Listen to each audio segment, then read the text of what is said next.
because Ireland and the golf that we play there, for us, 99% of the rounds that we're going to play in front of us are all on links golf courses, and they're on these incredibly beautiful links golf courses. Links golf courses, by their very nature, of course, are sand. It's land that, in essence, was reclaimed by nature from the sea. It was formerly covered by the sea. And so the winds and Mother Nature have molded these lands. So when it rains, when you have a base that could be dozens of feet thick of sand, as that rain comes down, it flows straight through. That's the hinge you're looking at there.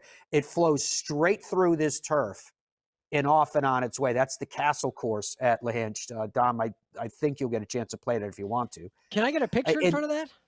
Yes, you can. In real life? Yes, you absolutely can.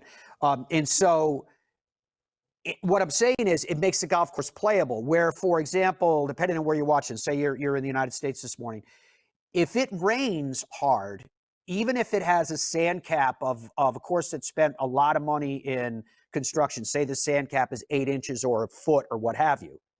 So you're going to have some drainage of top water, but if it really rains hard, you're going to get standing water. And at that point, you really can't play, especially on the greens, no matter how good the drainage is.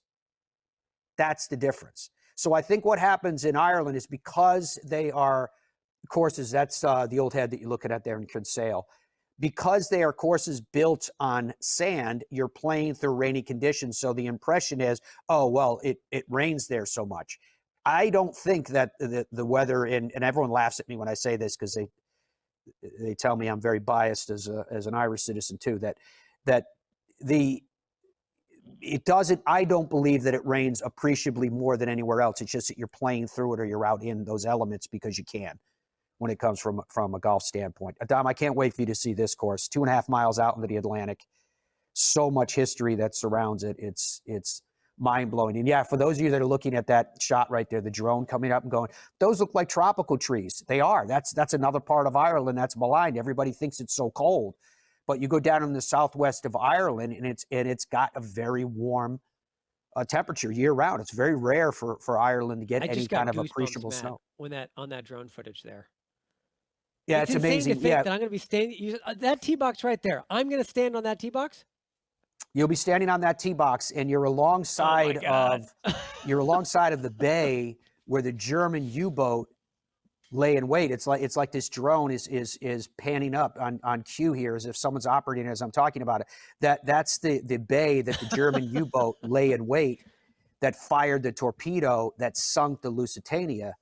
And the Lusitania went down right off this coastline. The people literally watched the ship sink from this piece of land.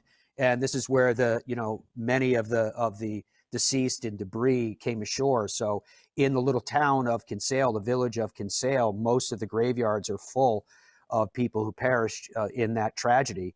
And of course, it changed the course of the First World War, and arguably it changed the course of both world wars as a result because of what took place just off this coastline. In this coastline, too, you could have seen the Titanic in 2012 as it was attempting to make its way to New York. Yeah, it's amazing. I didn't expect to be able to get good pictures.